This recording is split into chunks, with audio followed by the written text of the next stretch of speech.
Today, the Corvette is getting some side skirts. As you can tell, these are the unpainted ABS ones. I'm contemplating getting the carbon ones or the hydro dipped ones that would match my front lip. But I figured the unpainted black not only is cheaper, but it'll match my fog lights, the front and back mud flaps, as well as the pillars. I think they look really good still. Let's get them installed. There seems to be a lot of complaints on the internet about these not being long enough and always varying lengths. Some people say they're a ½ inch too short, some people say 1/4 inch. Everyone seems to install the back piece first and then install the side skirt from the front back, and they end up with a gap in the back. So my plan here is to start from the back, but then install the side skirt from the back forward, so that way there's no gap back here. And maybe, if they are too short, they just won't touch that front edge perfectly, and you'll probably never notice. First things first, let's get the car up off the ground, remove the rear wheel, so that we have better access to install the back piece here.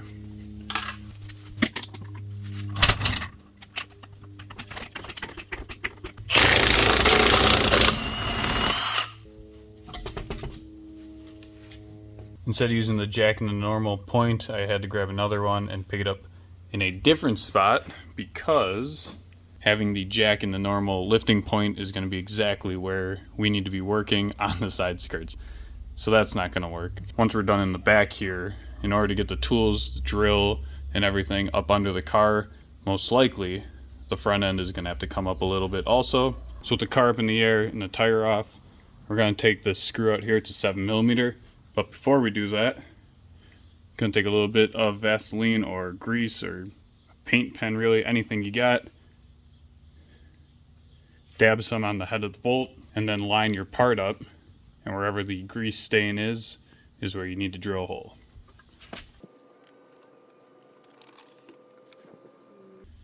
And right there is where I need to drill my hole, so I get to reuse that mounting point. With that unscrewed, I'm going to take a second, pull my fender off the car a little bit here to get all these rocks out. I know more are going to get in there, but may as well clean it while I have the chance. And with the hole drilled in the back piece, I'm going to install it onto the car with just the one screw that we took out. I did oversize this hole quite a bit. I made it 3/8, even though the screw's really small. But this screw does have a big washer on it, so that will give me some room to adjust this and make it fit the car as best as possible.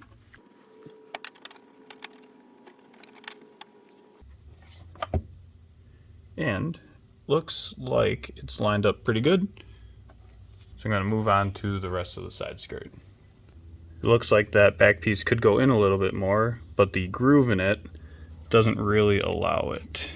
Unfortunately, there is no way to move this in to the car anymore, because this groove here is already resting on the outside of the car. But I don't think having these two pieces so minorly offset is a big deal or anything, so I'm going to move forward with the installation. Before I start installing this and I have to do it underneath the car, I'm going to drill all of these little nubs out for the self-tapping screws. I'm going to do that with the screws that came with the kit.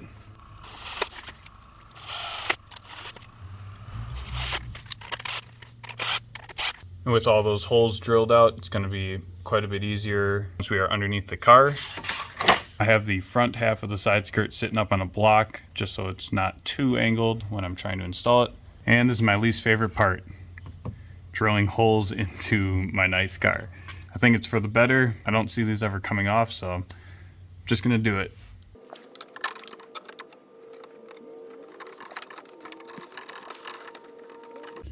So with only 2 screws in the back to hold that in place, I'm now going to come up front here and do that same Vaseline thing with the 2 screws that are going to attach the front of the side skirt.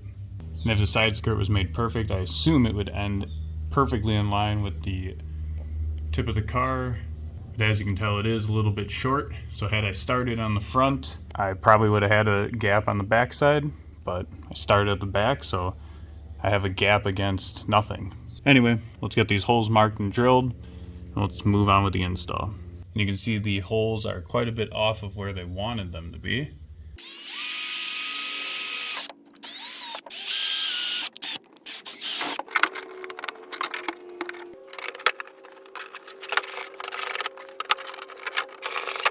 front's installed, the back's installed, and it's time to put the rest of the self-tappers in now.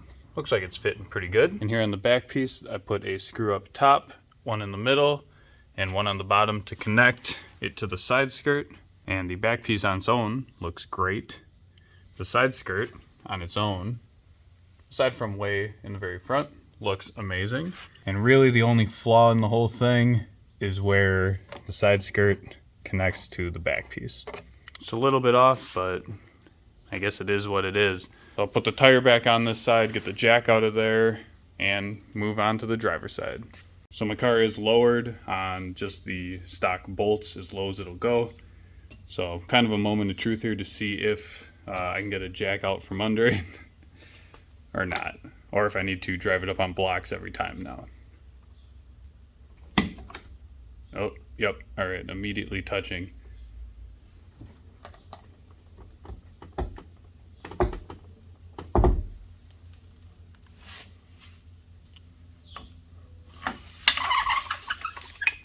So with the car up on just a 2x4, you can see the jack did bend the side skirt up a little bit, but it does fit under the car. I guess better than nothing.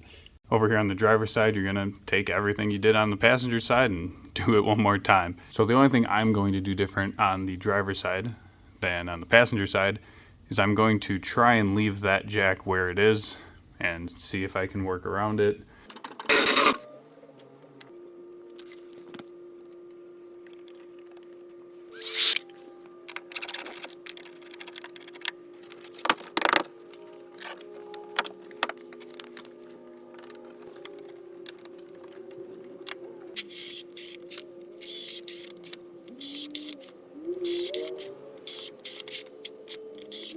The front part of the side skirt was a little bit floppy on the car on the passenger side. So here on the driver's side, I'm gonna put another hole similar to those in this area just because it was a little bit awkward to get a drill in there once it was bolted to the car.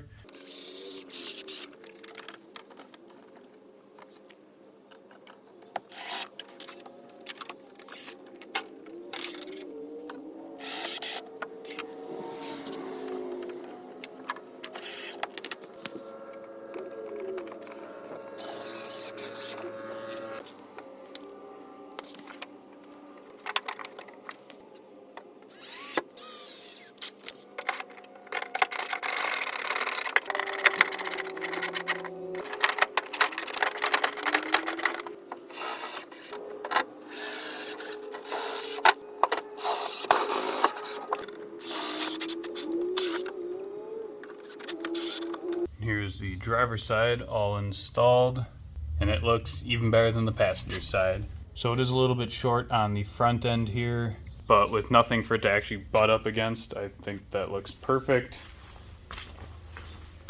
And the back side here also looks really well. So I took the passenger side apart. The screw is now inside another like 1/4 inch from that original hole. And that was in order to make the passenger side here line up. And you can see the groove in the piece kind of disappears behind the car panels right about there. But that allows these two things to be lined up. At the end of the day, the fitment isn't perfect. These are the cheapest ones that a reputable brand makes that I could find. And I think they look pretty damn good.